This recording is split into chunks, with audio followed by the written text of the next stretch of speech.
James kitchen ગુજરાતીમાં તમારું સ્વાગત છે। આજે હું તમારા માટે મિલેટ્સ કોદરીની ખીચડીની રેસીપી લઈને આવી છું। તમે કોદરી તો બહુ રીતે ખાધી હશે, પણ એક રીતે આ કોદરીની ખીચડી બનાવીને તમે એકવાર જરૂરથી ટ્રાય કરજો। કોદરી એટલે શુગર ફ્રી ભાત કહેવાય। અગર તમને ડાયાબિટીસ છે અને તમે શરીર ઉતારવા માંગો છો તો તમને આ પોતાના ડાયટમાં એડ કરવું જોઈએ અને આ ખૂબ જ ફાયદાકારક છે। સૌપ્રથમ આપણે 1 કપ જેટલું કોદરી લઈશું। કોદરી આપણે આવી રીતે લેવાની। હવે આપણે એને સરસ પાણીથી ધોઈને 2 કલાક માટે પલાળી દેવાની છે। 2 કલાક જ્યારે એ પલળી જાય પછી આપણે એની બનાવવાની તૈયારી કરવાની છે।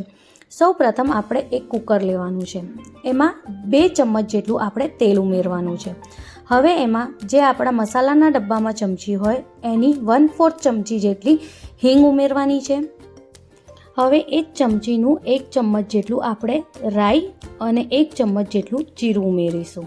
હવે એને બરોબર થવા દઈશું। હવે આમાં આપણે લીમડાના પાંદડા ઉમેરીશું અને આપણે વઘારને બરોબર થવા દઈશું। હવે 4 થી 5 કળી લસણની એમાં ઉમેરીશું। એક મીડિયમ સાઇઝની ડુંગળી લઈને એને ઝીણું સમારીને એમાં બી ઉમેરી દઈશું। હવે એને બરોબર થવા દઈશું। જ્યારે એ સરસ રીતે શેકાઈ જાય ત્યારે હવે આપણે શાકભાજી આમાં ઉમેરીશું। આપણે આપણા મનગમતા જે શાકભાજી આમાં ઉમેરવા હોય એ આપણે ઉમેરી શકીએ છીએ। મેં આમાં 1/4 કપ જેટલું મકાઈના દાણા, 1/4 કપ જેટલું વટાણા, 1/4 કપ જેટલું ગાજર,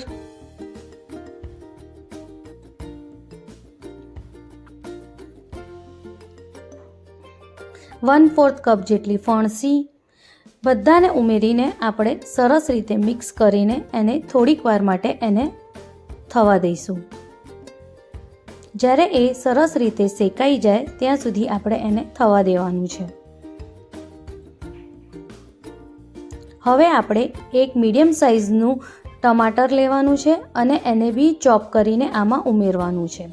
હવે આપણે જે કોદરી 2 કલાક પલાળી હતી એમાંથી પાણીથી કાઢીને એને આમાં કોરી કરીને આમાં ઉમેરી દઈશું। હવે એને બરોબર મિક્સ કરી દઈશું। હવે આપણે બધા મસાલાને બી આમાં કરી દઈશું। મસાલા આપણે આપણા ટેસ્ટ મુજબ બી આમાં કરી શકીએ છીએ।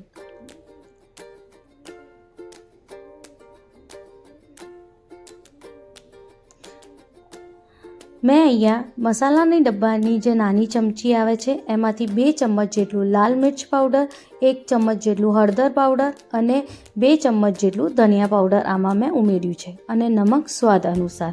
હવે બધાને આપણે સરસ રીતે મિક્સ કરી દઈશું જેથી બધા મસાલા અને આપણી કોદરી અને શાકભાજી બધી સરસ રીતે મિક્સ થઈ જાય। હવે આપણે કોદરી 1 કપ લીધી હતી તે આપણે આમાં 2 ગ્લાસ જેટલું પાણી ઉમેરીશું। આપણે આમાં 2 ગ્લાસ જેટલું પાણી ઉમેરવાનું છે તેથી આપણી જે ખીચડી છે એ સરસ ઢીલી અને સરસ થાય। હવે આપણે એને મીડિયમ આંચ ઉપર 2 વિસલ સુધી એને થવા દઈશું। જ્યારે 2 વિસલ થઈ જાય ત્યારે આપણે કુકરને ઠંડુ થવા દઈશું, પછી જ આપણે એને ખોલીશું।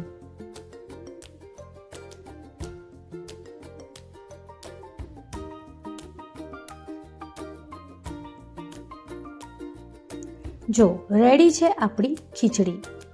અને જે લોકો ભાત ના ખાઈ શકતા હોય એ તો જરૂરથી એનું ટ્રાય કરજો।